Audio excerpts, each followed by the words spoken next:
వరలక్ష్మి వ్రతం 2025 పూజా తేదీ, సమయం మరియు ఆచారాలు. వరలక్ష్మి వ్రతం లేదా వరలక్ష్మి నంబు అనేది హిందూ త్రిమూర్తులలో ఒకరైన విష్ణువు భార్య అయిన లక్ష్మీదేవిని ప్రసన్నం చేసుకునే పండుగ. వరలక్ష్మి ఉపవాసం శ్రావణ శుక్లపక్షంలో చివరి శుక్రవారం నాడు ఆచరిస్తారు మరియు రాఖీ మరియు శ్రావణ పూర్ణిమకు కొద్ది రోజుల ముందు వస్తుంది. లక్ష్మీ పూజా కిట్. వరలక్ష్మి వ్రతం 2025 తేదీలు. పంచాంగం ప్రకారం సింహలగ్న పూజా ముహూర్తం 7:01 నుండి 9:11 వరకు. వృశ్చిక లగ్న పూజా ముహూర్తం మధ్యాహ్నం 11:34 నుండి 15:50 వరకు. కుంభ లగ్న పూజా ముహూర్తం అంటే సాయంత్రం 19:43 నుండి 21:17 వరకు. వృషభ లగ్న పూజా ముహూర్తం అర్ధరాత్రి 30 నుండి 2:29 వరకు. ఆగస్టు 9వ తారీఖు. వరలక్ష్మి వ్రతం యొక్క ప్రాముఖ్యత. ఈ సంవత్సరం వరలక్ష్మి వ్రతం లేదా వరమహాలక్ష్మి వ్రతం 2025 ఆగస్టు 8 శుక్రవారం నాడు జరుగుతుంది. ఇది లక్ష్మీదేవికి అంకితం చేయబడిన పండుగ. ఈ రోజున సంపద మరియు శ్రేయస్సు దేవతను ప్రసన్నం చేసుకోవటానికి ప్రత్యేక లక్ష్మీ పూజ నిర్వహిస్తారు. వరలక్ష్మి వ్రతం వరాలను ప్రసాదిస్తుందని మరియు తన భక్తుల కోరికలను తీరుస్తుందని నమ్ముతారు. అందుకే ఈ దేవతా రూపాన్ని వర ప్లస్ లక్ష్మి అని పిలుస్తారు, అంటే వరాలను ప్రసాదించే లక్ష్మీదేవి. లక్ష్మీ పూజా కిట్. ప్రధాన పురాణం కథ, వ్రత కథ. ఇది పరమేశ్వరుడు తన భార్య పార్వతి తన కుటుంబం యొక్క శ్రేయస్సు మరియు ఆనందాన్ని కోరుతూ ఆచరించమని చెప్పిన పూజ.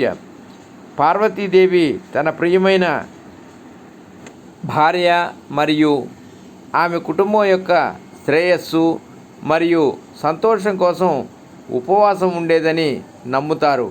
అప్పటి నుండి దక్షిణ భారతదేశం అంతటా మహిళలు శ్రావణ మాసంలోని శుక్లపక్షంలో వరలక్ష్మి వ్రతం లేదా వరలక్ష్మి వ్రతాన్ని ఆచరించడం ఒక ప్రసిద్ధ సంప్రదాయంగా మారింది. కొన్ని సందర్భాల్లో మహిళలు సంతానం కోసం ప్రార్థిస్తారు. ఆచారాలు. వరలక్ష్మి వ్రతం విధానాలు. పురుషులు మరియు మహిళలు ఇద్దరూ వ్రతాన్ని ఆచరించగలిగినప్పటికీ సాధారణంగా కుటుంబంలోని స్త్రీలు తమ కుటుంబ సభ్యుల శ్రేయస్సు కోసం ఆశీర్వాదం కోరుతూ ఉపవాసం ఉంటారు. ఈ పవిత్రమైన రోజున మహిళలు ఉదయాన్నే నిద్రలేచి ఆచారబద్ధమైన ఉపవాసం ఉండి వరలక్ష్మి పూజ చేస్తారు. దీనిలో వారు దేవతకు తాజా స్వీట్లు మరియు పువ్వులు సమర్పిస్తారు. వరలక్ష్మి పూజను పాటించే మహిళలు కొన్ని ఆహార పదార్థాలను తినకుండా ఉంటారు.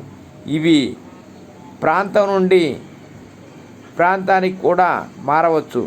ఒక కలశం లేదా ఇత్తడి కుండ దేవతను సూచిస్తుంది. చీరతో చుట్టి అలంకరిస్తారు. కుంకుమ మరియు గంధపు చెక్కతో స్వస్తిక చిహ్నాన్ని గీస్తారు.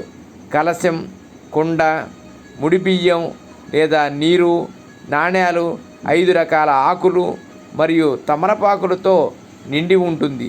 చివరగా కొన్ని మామిడి ఆకులను కలశం ముఖద్వారంపై ఉంచి పసుపు పూసిన కొబ్బరికాయను కలశం నోటిని మూయిస్తారు. వరలక్ష్మి పూజా సమయంలో కట్టే పవిత్ర దారాన్ని డోరక్ అంటారు. దేవత ముందు ఉంచే స్వీట్లు మరియు నైవేద్యాలను వాయనం అంటారు. సాయంత్రం సమయంలో దేవతకు హారతి సమర్పిస్తారు. మరుసటి రోజు కలశంలోని నీటిని ఇంటి చుట్టూ చల్లుతారు.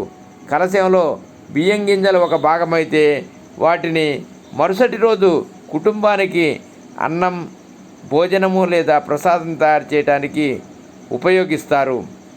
వరలక్ష్మి వ్రతం ఆచరిస్తూ పూజా కార్యక్రమాలు నిర్వహించాలనుకుంటున్నారా?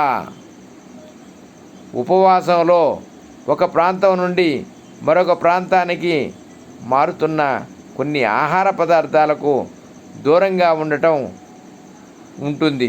ఉదాహరణకు కొన్ని ప్రాంతాలలో పాటించాల్సిన నియమాలు లేనప్పటికీ కొన్ని ప్రాంతాలలో మహిళలకు తాంబూలం, సున్నం, తమలపాకు మరియు అరెక గింజల కలయిక అర్పిస్తారు. వారు వ్రజలక్ష్మి పూజను నిర్వహిస్తారు. దీనిలో మహిళలు దేవతకు పువ్వులు, స్వీట్లు మరియు పండ్లను వాయనమని పిలుస్తారు. ఒక కలశం బియ్యం లేదా నీరు, నాణేలు, తమలపాకు మరియు 5 రకాల ఆకులతో నింపి చీరలో చుట్టబడుతుంది. కలశంపై వెర్మిలియన్ మరియు గంధపు చెక్క పేస్ట్ ఉపయోగించి స్వస్తిక చిహ్నాన్ని తయారు చేస్తారు.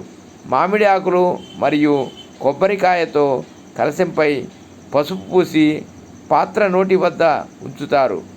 పువ్వులు మరియు బంగారాన్ని కుండ ముందు దేవతకు నైవేద్యంగా ఉంచుతారు. లక్ష్మీ పూజా కిట్. జపించాల్సిన మంత్రం. లక్ష్మీదేవి అనుగ్రహం పొందటానికి వరలక్ష్మి వ్రతం రోజున ఈ క్రింది మంత్రాన్ని పఠించాలి.